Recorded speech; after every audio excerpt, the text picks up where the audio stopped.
سوا کوئی نہیں۔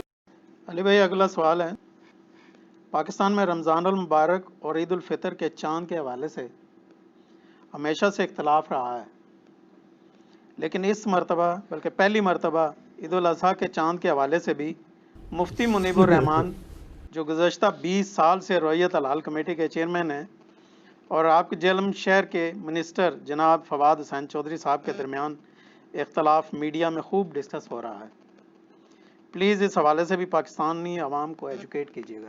دیکھیں جی، یہ بنیادی ذمہ داری تو پرائم منسٹر آف پاکستان کی ہے کہ یہ جو تماشا لگا ہوا ہے اور ہماری جو عبادات جس کے ساتھ جڑی ہوئی ہیں اس میں آپ نے 15 کروڑ عوام کم از کم، اس سے زیادہ ہی بلکہ مسلمان ہوں گے، 20 کروڑ کے قریب تو ہوں گے 22 کروڑ میں سے، ان کو آپ نے سسپینڈڈ پوزیشن میں کر دیا ہے کہ یار اب یہ بہت بڑا مسئلہ ہے، کوئی چھوٹی چیز تو نہیں ہے۔ اگر 9 ذوالحجہ والے دن 10 ذوالحجہ ہے اور 10 والے دن 9 ہے تو قربانی کا کیا بنے گا؟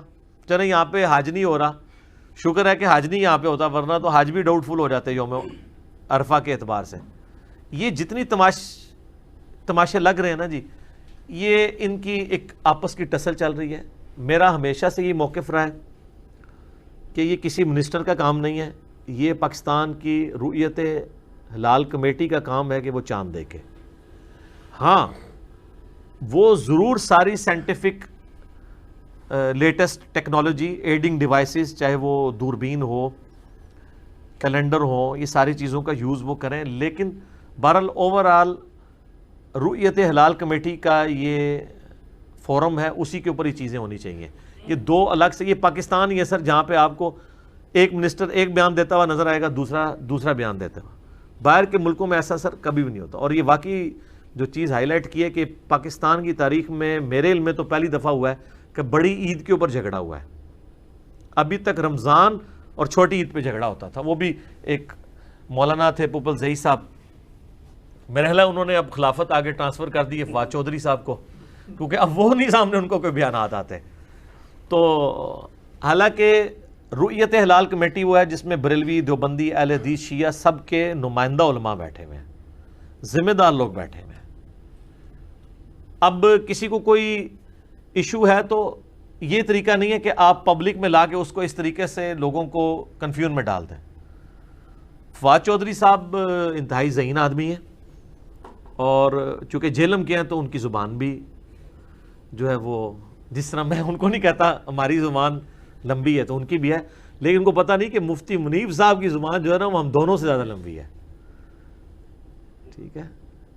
تو وہ یقین کریں جس قسم کی وہ گفتگو کرتے ہیں نا، ان کی تو وہ جو پھکیاں وہ دیتے ہیں نا، تو وہ تو پھر حکومت کے اوپر ڈائریکٹ اٹیک کرتے ہیں، اور ان کے وہ بی آر ٹی منصوبے کو لے کے جو انہوں نے جملے کسے ہیں نا، یقین کریں حسب حال ہے، وہ ایک عالم کا ہی ذہن وہاں پہ جا سکتا ہے جس طریقے سے وہ جواب دیتے ہیں، تو وہ تو کسی کے پلے کوئی شے نہیں رہنے دیں گے۔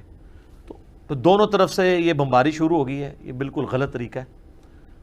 سائنس سے آپ ضرور ایڈنگ ڈیوائسز سے لیں، میرا اس کے اوپر آلریڈی ایک ویڈیو ریکارڈڈ ہے، مون سائٹنگ انجینئر محمد علی مرزا لکھے، تو میں نے پورا اس کے اوپر سولوشن دیا ہے۔ اس میں میں نے بتایا تھا کہ آپ ان چیزوں سے مدد ضرور لیں گے لیکن اس کے اوپر رلائے نہیں کریں گے، کیونکہ یہ دینی فریضہ ہے اور یہ اس کا تعلق چاند کے پیدا ہونے کے ساتھ نہیں ہے، چاند کی رؤیت ہے، یہ مسئلہ ہی رؤیت ہلال کا ہے۔ بخاری مسلم دونوں میں حدیث ہے، نبی علیہ السلام نے فرمایا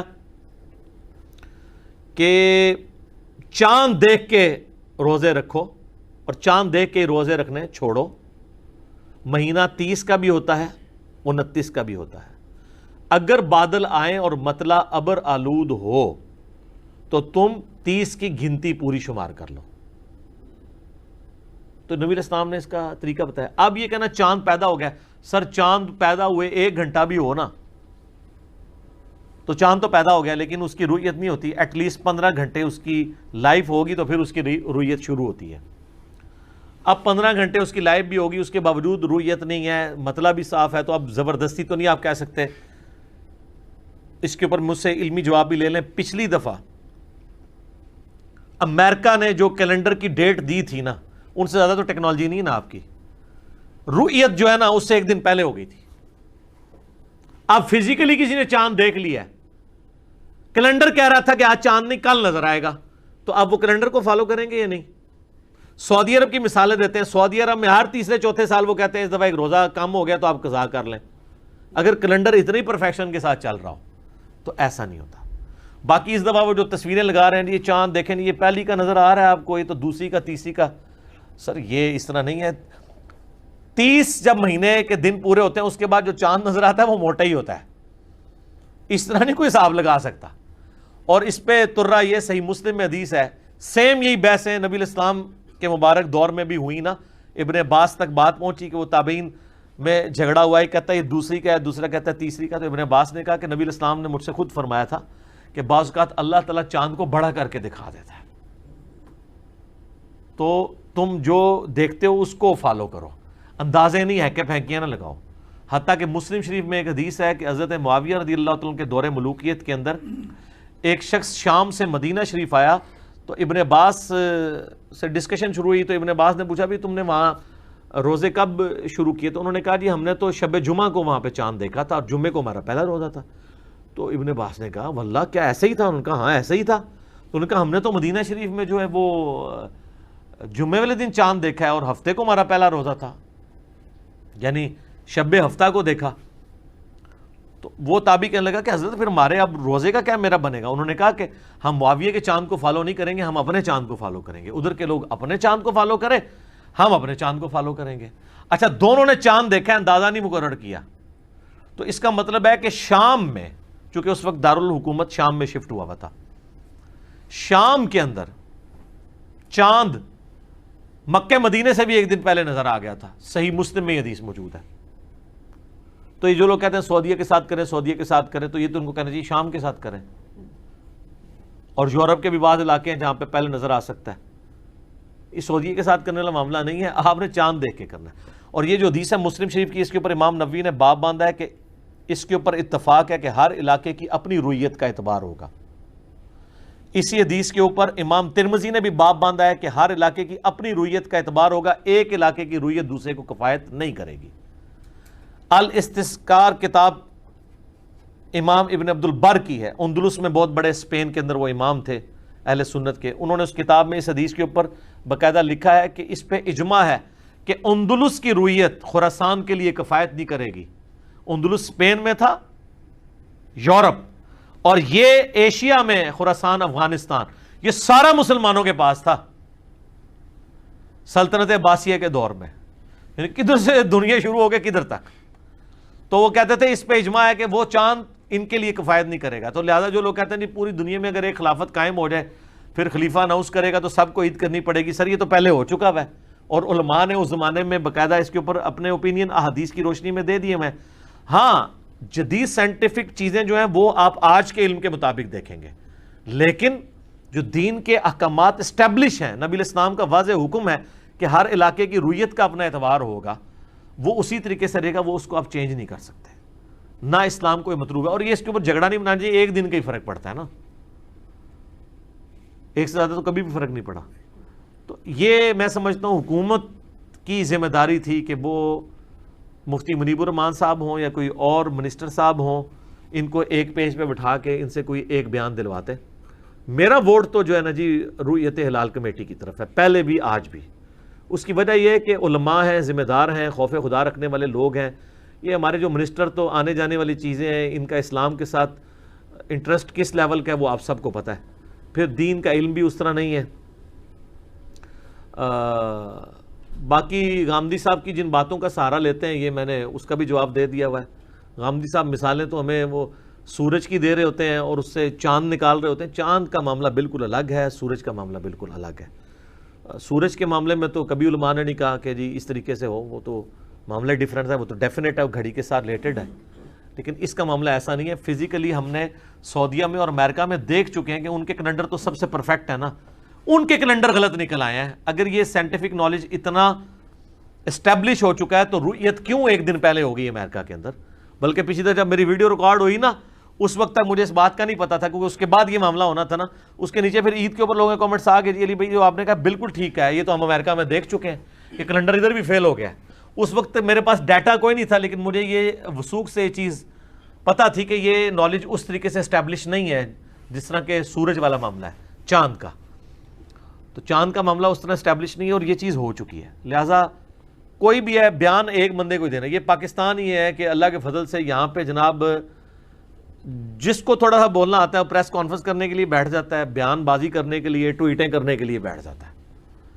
اور ایک حکومت کے اندر کتنی ٹویٹیں چل رہی ہوتی ہیں ایک دوسرے کے خلاف. اور جب ہم کہتے ہیں یہ کیا ہو رہا ہے تو کہتے ہیں دیکھیں یہ تو جمہوریت کا حسن ہے کہ ہم نے تو آزادی دی ہوئی ہے کہ ایک دوسرے. یہ شتر بے مہار ہے، آزادی نہیں ہے. آزادی ہونا تو آپ صرف کامنٹس کریں، ایک دوسرے کے خلاف پروپیگنڈے نہ اور ٹرینڈز نہ چلائیں. اپنی ایک اوپینین دیتے ہیں، ٹھیک ہے، ایک مخالف کی اوپینین ہے، ٹھیک ہے.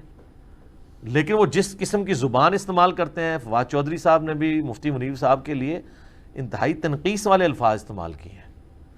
ٹھیک ہے جی، کہ اس کو تو یہ بھی نہیں نظر آتا تو وہ کیا نظر آئے گا. اب یہ بالکل پرسنل اٹیک ہے نا.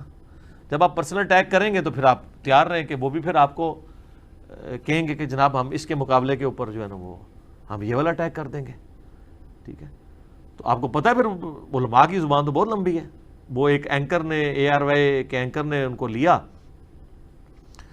مفتی منیب الرحمان صاحب کو کہ جی وہ مفتی صاحب یہ دیکھیں یہ کہہ رہے ہیں منسٹر کہ جی وہ تو چاند پہلے ہے، آپ نے ایک دن لیٹ کر دیا. تو انہوں نے کہا ٹھیک ہے پھر آپ اس طرح کیجئے کہ یہ اپنی پشاور کی BRT بھی ان کے حوالے کر دیں تاکہ وہ ایک دن پہلے اس کو کمپلیٹ کر لیں. ہاں سامو اے مفتی منیر صاحب کا دماغ کام کرتا ہے کہ اگر تو انہوں شوق ہے چند کٹنے کا تو BRT بھی انہوں نے حوالے کرو، چلو ایک دن پہلے تو کمپلیٹ ہو جائے گی. تو اس قسم کی وہ مثالیں دیتے ہیں. اور وہ پتہ علماء کے تو پھر منطق ان کو تو جو پڑھایا گیا تھا ان کو تو سمجھ نہیں ہے.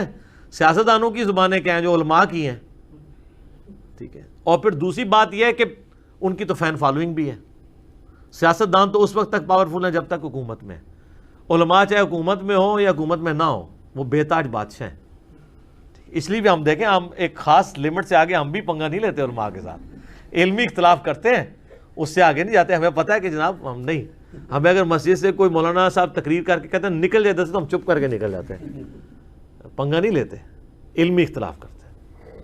تو یہاں پہ بھی علمی اختلاف ہونا چاہیے تھا لیکن یہ تحقیر کا رویہ عوام الناس کو انہوں نے مصیبت میں ڈال دیا ہوا ہے. اور باقی ہماری طرف سے میسج یہی ہے کہ جو مفتی منیب الرحمان صاحب آپ سے کہیں جب تک وہ رؤیت ہلال کمیٹی کو آن کر رہے ہیں اور تمام مکاتب فکر کی وہاں پہ نمائندگی موجود ہے آپ نے اس کو فالو کرنا ہے کیونکہ وہ ذمہ دار لوگ ہیں. عقیدے کا اختلاف آپ کو ہو سکتا ہے، یہاں تو وہ بھی مسئلہ نہیں، سارے مکاتب فکر کے علماء ہیں، سائن کر کے اٹھتے ہیں، باہر نکل کے کوئی بیان بازی کریں. اب تو ویسے علماء بیان بازی نہیں کرتے. ویسے سیاستدانوں کی لڑائیوں نے علماء کے خلاف ورڈکٹ دینے نے علماء کو ایک جگہ اکٹھا کر لیا ہے. آپ دیکھیں یہ کرونا کا مسئلہ ہے، سارے علماء ایک جگہ بیٹھ کے پریس کانفرنسز کرتے ہیں. اتحاد امت کرا دیا ان لوگوں نے، پہلے نہیں تھا ایسے ہوتا. ٹھیک ہے، مفتی منیب الرحمان صاحب بھی وہیں بیٹھے ہوتے ہیں اور تقی عثمانی صاحب بھی وہیں پہ بیٹھے ہوتے ہیں اور جناب آپ کے شیعہ کے بھی وہاں پہ امین شہیدی صاحب بھی وہیں پہ ایک جگہ سارے بیٹھ کے کر رہے ہوتے ہیں. ویسے میں کہتا ہوں سیاستدانوں کو سبق سیکھنا چاہیے کہ ان سے تو علماء بازی لے گئے ہیں، چلیں اتنا عرصہ بعد ذلت کاٹنے کے بعد ایک پیج پہ تو آئے ہیں نا، آپ لوگ تو ایک دوسرے کے ساتھ بیٹھنے کے لیے تیار نہیں ہیں. تو اس اعتبار سے علماء کو ایج جاتا ہے. ٹھیک ہو جی.